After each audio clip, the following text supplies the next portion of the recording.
Guys, welcome to SD के classes. आज हम करने वाले हैं कक्षा 10 के पाठ 11 और विषय कौन सा है? हिंदी। हिंदी का पाठ 11 का जो नाम है वो क्या है? मानवीय करुणा की दिव्य चमक। मानवीय करुणा की दिव्य चमक का मतलब है किसी ऐसे व्यक्ति का वर्णन किया गया है इसमें, या किसी ऐसे व्यक्ति के बारे में बताया गया है जिसमें दूसरों के प्रति गहरी सहानुभूति, दया और प्रेम है, जिसकी करुणा एक दिव्य और तेजस्वी शक्ति के रूप में प्रकट होती है। देखिए आगे क्या है इस पाठ में। सार है हमारा। प्रस्तुत पाठ में लेखक ने फादर बुल्के के जीवन का चित्रांकन किया है, यानी कि जो पाठ है उसमें किसने क्या किया है? पाठ में लेखक ने फादर बुल्के के जीवन का चित्रांकन किया है, यानी कि उनके बारे में बताया है। फादर बुल्के का जन्म बेल्जियम के रेंस चैपल में हुआ था, यानी कि जो फादर हैं, जैसे चर्च वगैरह में रहते हैं फादर पादरी, तो ऐसी बुल्के का जन्म बेल्जियम के रेंस चैपल में हुआ था। वे इंजीनियरिंग की पढ़ाई छोड़ने के बाद, जब उन्होंने इंजीनियरिंग की पढ़ाई छोड़ दी थी, उसके बाद वो पादरी बनने की विधिवत शिक्षा ली। उन्होंने क्या लिया था? पादरी बनने की विधिवत शिक्षा ली थी। भारतीय संस्कृति के प्रभाव में आकर वो भारत आए। ठीक है, कहाँ पर आए थे? भारत में आए। बुल्के के पिता व्यवसायी थे, क्योंकि जो बुल्के जी हैं उनके जो पिता हैं, यानी कि फादर हैं, वो क्या थे? व्यवसायी थे, यानी कि बिजनेसमैन थे। एक भाई पादरी था तथा एक परिवार के साथ रहकर काम करने वाला था, यानी कि एक क्या था? एक पादरी हो गया, और एक जो परिवार के साथ रहकर काम करते थे, एक वो हो गए।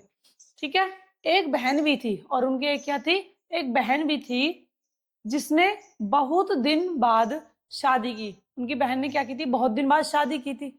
आगे देखिए, माँ की उन्हें बहुत याद आती थी। किसको आती थी? उनको बारे में बताया गया कि एक बहन भी थी जिसने बहुत दिन बाद शादी की और उनको माँ की बहुत याद आती थी।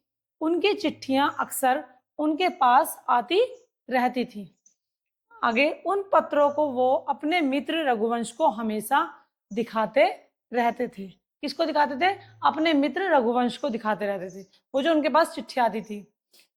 देखिए आगे, भारत में उन्होंने जिसेट संघ में 2 साल तक पादरियों के बीच रहकर धर्माचार की शिक्षा प्राप्त की। किसके बीच रहे थे?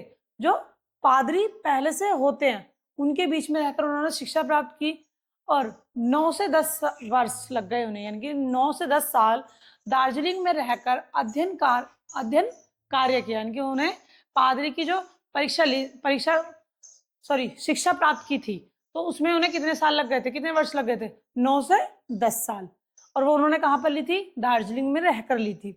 आगे देखिए, कोलकाता में रहते हुए, अब वो कहाँ पे? कोलकाता में रहते हुए बीए तथा इलाहाबाद से एमए की परीक्षाएं उत्तीर्ण की, यानी कि उन्होंने कोलकाता में क्या किया था? बीए पास की, और इलाहाबाद से उन्होंने क्या किया था? एमए किया था, जिसमें वो जिसकी परीक्षा उन्होंने दी थी तो उसमें क्या हुआ? उत्तीर्ण की, यानी कि उन्होंने पास किया। हिंदी में उनका अत्यधिक लगाव रहा, यानी कि उनका जो सब्जेक्ट होते हैं सभी के अलग अलग होते हैं, किसी को मैथ्स में ज़्यादा इंटरेस्ट होता है, किसी को हिंदी में होता है, किसी को साइंस में होता है, तो ऐसे उनका जो सबसे ज़्यादा इंटरेस्ट था वो किस में था? हिंदी में उनका अत्यधिक लगाव रहा। उन्हें हिंदी का सब्जेक्ट जो था, जो विषय था, वो बहुत ज़्यादा पसंद था। उन्होंने प्रयाग विश्वविद्यालय के हिंदी विभाग से सन 1950 शोध प्रबंध रामकथा उत्पत्ति और विकास लिखा। रांची में सेंट जेवियर्स कॉलेज के हिंदी तथा संस्कृत विभाग के विभागाध्यक्ष के रूप में उन्होंने काम किया। किसमें किया था? फिर से देखिए एक बार और। उन्होंने प्रयाग विश्वविद्यालय के हिंदी विभाग से सन 1950 शोध प्रबंध रामकथा उत्पत्ति और विकास, किसकी? एक रामकथा की और एक उत्पत्ति और विकास लिखा। रांची में, ठीक है, अब कहाँ पे? वो रांची में सेंट जेवियर्स कॉलेज, यानी कि जो कॉलेज है वो क्या नाम है कॉलेज का? सेंट जेवियर्स कॉलेज के हिंदी तथा संस्कृत विभाग के, यानी कि एक जो सेक्शन होता है हिंदी का, संस्कृत का, साइंस का, मैथ्स का, यानी कि सभी अलग अलग कॉलेज वगैरह हम देखते हैं तो सभी टीचर्स क्या क्या करते हैं? अपने अपने सब्जेक्ट, अलग अलग टीचर होते हैं हर सब्जेक्ट के लिए, तो ऐसे उसमें विभाग के विभागाध्यक्ष के रूप में उन्होंने काम किया। बुल्के ने क्या था आगे? मुल्के ने मातरलिंग के प्रसिद्ध नाटक ब्लू बर्ड का रूपांतरण नीला पक्षी, क्या नाम था? नीला पक्षी के नाम से किया। किस नाम से किया था? नीला पक्षी के नाम से किया। बाइबिल का हिंदी अनुवाद किया, बाइबिल का हिंदी अनुवाद किया उन्होंने, तथा एक हिंदी अंग्रेजी कोश भी तैयार किया। और उन्होंने साथ ही साथ क्या तैयार किया था? एक हिंदी अंग्रेजी कोश भी तैयार किया। वे भारत में रहते हुए 2-4 बार ही बेल्जियम गए, यानी कि जब वो भारत में आ गए थे या भारत में रहने लगे थे, तो भारत में रहते हुए भी सिर्फ वो 2 या 4 बार ही बेल्जियम गए। देखिए आगे, लेखक का परिचय बुल्के से इलाहाबाद में हुआ। जो लेखक हैं उनका जो परिचय वो कहाँ पे हुआ था? इलाहाबाद में हुआ था। किससे हुआ था? बुल्के से, जो कि दिल्ली आने पर भी बना रहा। वो मिले कहाँ थे? इलाहाबाद में। और लेकिन उनकी जो दोस्ती थी वो कहाँ तक रही थी? दिल्ली आने के बाद भी रही। लेखक उनके महान व्यक्तित्व से बहुत प्रभावित थे, यानी कि जो लेखक हैं वो बुल्के के व्यवहार से बहुत ज्यादा क्या थे? प्रभावित थे बहुत, जिससे उनके पारिवारिक संबंध बन गए। जैसे दोस्ती बहुत ज्यादा गहरी रहती है तो फिर क्या होता है? फिर वो फैमिली में कन्वर्ट होने लगती है धीरे धीरे धीरे धीरे, अगर अच्छे दोस्त होते तो ऐसी, जिससे उनके पारिवारिक संबंध बन गए। वे एक बार रिश्ता बनाते तो तोड़ते नहीं, अगर वो एक बार रिश्ता बना लेते थे तो वो तोड़ते नहीं थे। उनकी चिंता हिंदी को राष्ट्रभाषा के रूप में देखने की थी। उनकी चिंता क्या थी? हिंदी को राष्ट्रभाषा के रूप में देखने की थी। वे हिंदी भाषियों को ही हिंदी की उपेक्षा करने पर झुंझलाते और दुखी हो जाते थे। यानी कि अगर कोई हिंदी भाषियों को हिंदी की उपेक्षा करने पे, यानी कि अगर हिंदी के बारे में कुछ बोलते थे तो क्या करते थे? वो झुंझला जाते थे और दुखी हो जाते थे। आगे क्या है? लेखक के पत्नी और बेटे की मृत्यु पर बुल्के द्वारा सांत्वना देती हुई पंक्ति ने लेखक को अनोखी शांति प्रदान की। आगे, फादर बुल्के की मृत्यु दिल्ली में जहरबाद से पीड़ित होकर हुई। यानी कि जो फादर बुल्के थे, अब क्या है? उनकी मृत्यु के बारे में बताया गया। ठीक है, तो फादर बुल्के की मृत्यु दिल्ली में जहरबाद से पीड़ित होकर हुई, यानी कि इससे किससे हुई थी? उनकी जो मृत्यु हुई थी वो जहर से हुई थी। आगे, अंतिम समय में उनकी दोनों हाथ की उंगलियां सूज गई थी, यानी कि उनके हाथों की क्या हो गई? सारी उंगलियां सूज गई। दिल्ली में रहकर भी लेखक को उनकी बीमारी और उपस्थिति का ज्ञान ना होने से, यानी कि दिल्ली में रह रहे थे बुल्के साहब भी और लेखक भी, तो उसमें क्या हुआ था कि दिल्ली में रहकर भी लेखक को बुल्के के बारे में नहीं पता चला।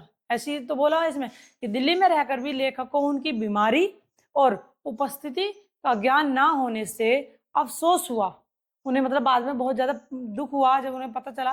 तो 18 अगस्त 1982 की सुबह 10 बजे कश्मीरी गेट निकलसन कब्रगाह में उनका ताबूत एक नीली गाड़ी से रघुवंश जी के बेटे परिजन राजेश्वर सिंह और कुछ पादरियों ने उतारा और अंतिम छोर पर पेड़ों की घनी छाया से ढके कब्र तक ले जाया गया।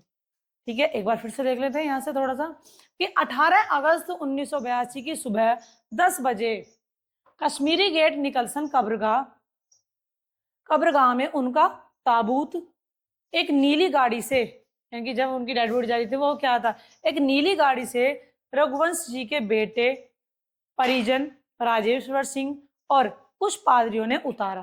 ठीक है, और अंतिम छोर पर पेड़ों की घनी छाया से ढके कब्र तक ले जाया गया। देखिए आगे,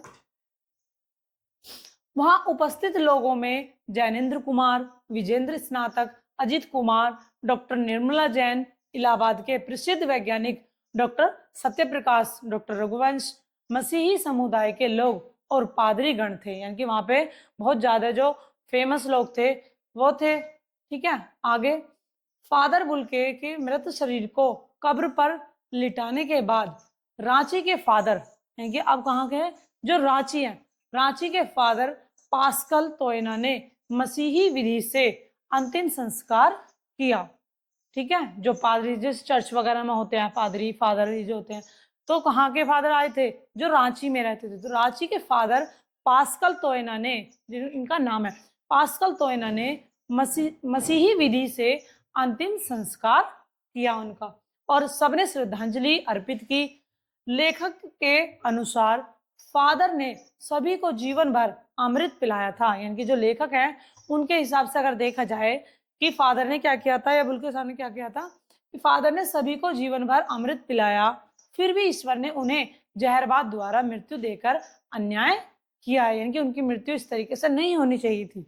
आगे लेखक फादर को ऐसे सघन वृक्ष की उपमा देता है जो अपनी घनी छाया, फल, फूल और गंध से सबका होने के बाद भी अलग और सर्वश्रेष्ठ है, क्योंकि वो सबसे अलग मानते थे और सबसे सर्वोत्तम मानते थे, यानी कि सर्वश्रेष्ठ मानते थे। आगे देखिए, अब लेखक परिचय, यानी कि जो पाठ के रचयिता होते हैं, सर्वेश्वर दयाल सक्सेना। क्या नाम है उनका? सर्वेश्वर दयाल सक्सेना। देखिए इनके बारे में, इनका जन्म 1927 में जिला बस्ती उत्तर प्रदेश में हुआ। जन्म कहाँ हुआ था? जिला बस्ती उत्तर प्रदेश में हुआ। और कब हुआ था? 1927 में हुआ था। इनकी उच्च शिक्षा इलाहाबाद विश्वविद्यालय से हुई। इनकी जो शिक्षा है वो कहाँ पे हुई थी? इलाहाबाद विश्वविद्यालय से हुई थी। आगे अध्यापक, आकाशवाणी में सहायक प्रोड्यूसर, दिनमान में उप संपादक और पराग के संपादक रहे, यानी कि संपादक मतलब एडिटर और उप संपादक सब एडिटर, यानी कि एक संपादक होता है जो भी सारे काम करता है, समाचार पत्र वगैरह जो भी चीजें करते हैं, फिर उसको जो फाइनल रिजल्ट देना होता है वो कौन देता है? सब एडिटर, यानी कि एक बार जो चेक होता है, ठीक है, लास्ट में जो क्लियर करते हैं। तो ये बहुमुखी प्रतिभा के साहित्यकार थे। सन 1983 में इनका आकस्मिक निधन हो गया। क्या था? ये बहुमुखी प्रतिभा के साहित्यकार थे। सन 1983 में इनका आकस्मिक निधन हो गया, यानी कि अचानक से इनकी मृत्यु हो गई। आगे इनके जो प्रमुख कार्य हैं वो कौन से हैं? कविता संग्रह, काठ की घंटियां, पुआने नदी, जंगल का दर्द और खूंटियों पर टंगे लोग। अब उपन्यास कौन कौन से हैं इनके? पागल कुत्तों का मसीहा, सोया हुआ जल। कहानी संग्रह कौन सी थी इनकी? लड़ाई। देखिए जो हमने पढ़ा वो आज की कौन सा पाठ पढ़ा था? मानवीय करुणा की दिव्य चमक। ठीक है, आज की वीडियो हमारी यहीं पर समाप्त होती है। प्लीज हमारे चैनल को लाइक करें, सब्सक्राइब करें एंड ज्यादा से ज्यादा शेयर करें। जल्दी मिलेंगे नेक्स्ट वीडियो के साथ, जो पाठ के प्रश्न और उत्तर के साथ मिलेंगे। तब तक के लिए बाय बाय।